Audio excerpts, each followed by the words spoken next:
এখানে কিন্তু মেন ঘোরার জায়গা হচ্ছে এই পাখির চর।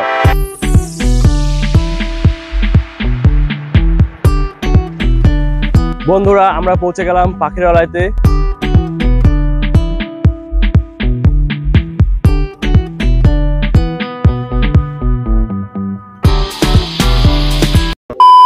হেই হ্যালো বন্ধুরা, চলে এলাম আবারও আরেকটি নতুন ভিডিও নিয়ে।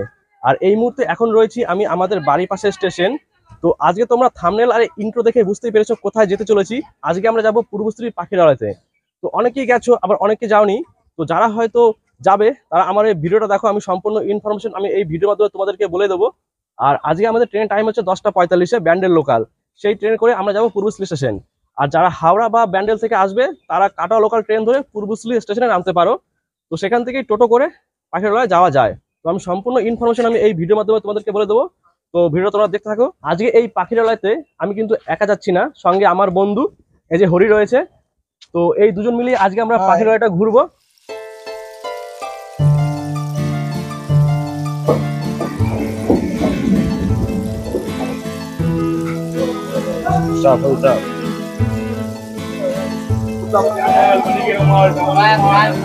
একদম রাইট টাইমে আমাদের ট্রেন ছেড়ে দিয়েছে। তো এখান থেকে এখন পূর্বশ্রী যেতে সময় লাগবে মিনিমাম আধ ঘন্টা। তো চলো বাকি কথা পূর্বশ্রী স্টেশনে গিয়ে হচ্ছে।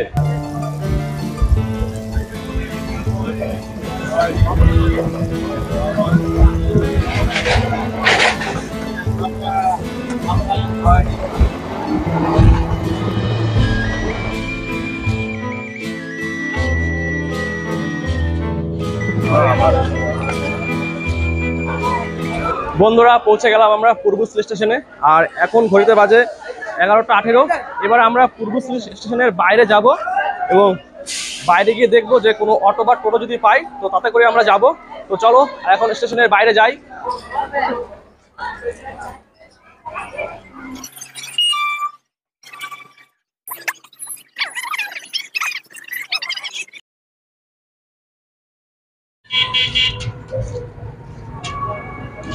বন্ধুরা স্টেশনের বাইরে থেকে টোটো করে নিয়েছি এই পাখিরালয় যাওয়ার জন্য, যার ভাড়া নিয়েছে 20 টাকা।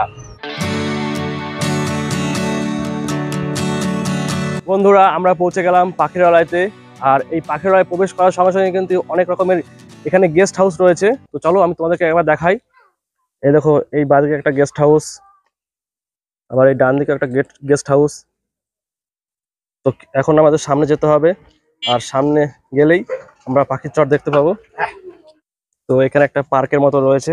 তো চলো ভেতরে ঢুকি আর কি আছে তোমাদেরকে দেখাই।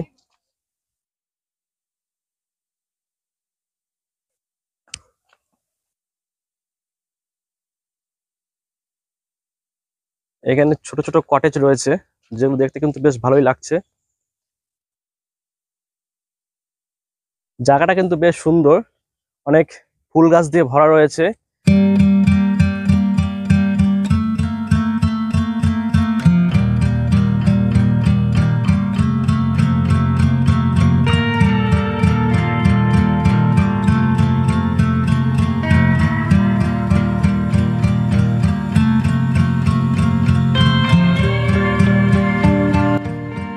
আর এই সামনের দিকে রয়েছে বিল।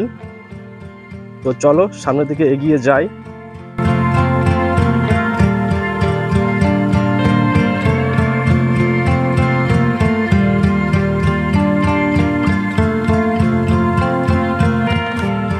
আর সামনেই তোমরা দেখতে পাচ্ছ কত নৌকা। আর এই নৌকা করে কিন্তু এই বিলটা সম্পূর্ণ ঘোরানো হয়, যেহেতু এটা শীতের শেষ।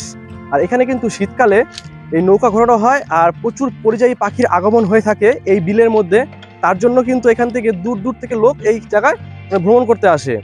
তো এই জায়গায় কিন্তু আসলে তোমরা শীতকালেই আসবে, তো অনেক কিছু তোমরা দেখতে পাবে।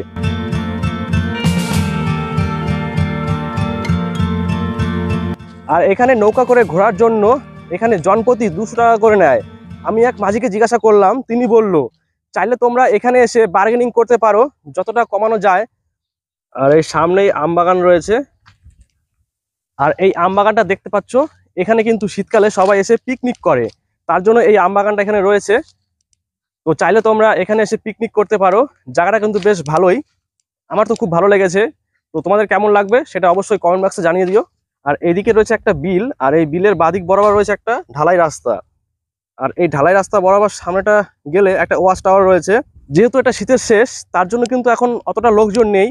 শীতকালে কিন্তু এখানে প্রচুর লোকজন থাকে, এই রাস্তা কিন্তু মানে ভিড় থাকে, আর অনেক এসে কিন্তু এখানে পিকনিক করে। এখানে কিন্তু মেন ঘোরার জায়গা হচ্ছে এই পাখির চর। আর তোমরা যে নৌকাগুলো দেখতে পেলে, এই নৌকা করে কিন্তু এই পাখির চরটা ঘোরানো হয়। আর শীতকালে এখানে বিভিন্ন পরিযায়ী পাখির আগমন হয়ে থাকে, তার জন্য এগুলো দেখতে এখানে প্রচুর মানুষের ভিড় হয়ে থাকে। আর কিছু সুন্দর এখানে পার্ক রয়েছে, আর কিছু গেস্ট হাউস রয়েছে। তো চাইলে তোমরা সেই গেস্ট হাউসে রুম বুক করে থাকতে পারো। শীতকালে এই রাস্তার পাশ দিয়ে প্রচুর খাবারের দোকান থাকে। যেহেতু এটা গরমকাল, মানে শীতের শেষ, তার জন্য কিন্তু এখানে তেমন খাবারের দোকান নেই। আর এখন পর্যটকের সংখ্যাও অনেকটা কম। দেখো খাবারের দোকানগুলো সব এখন বন্ধ হয়ে রয়েছে। এখানে আরেকটা দোকান রয়েছে, সেটাও বন্ধ।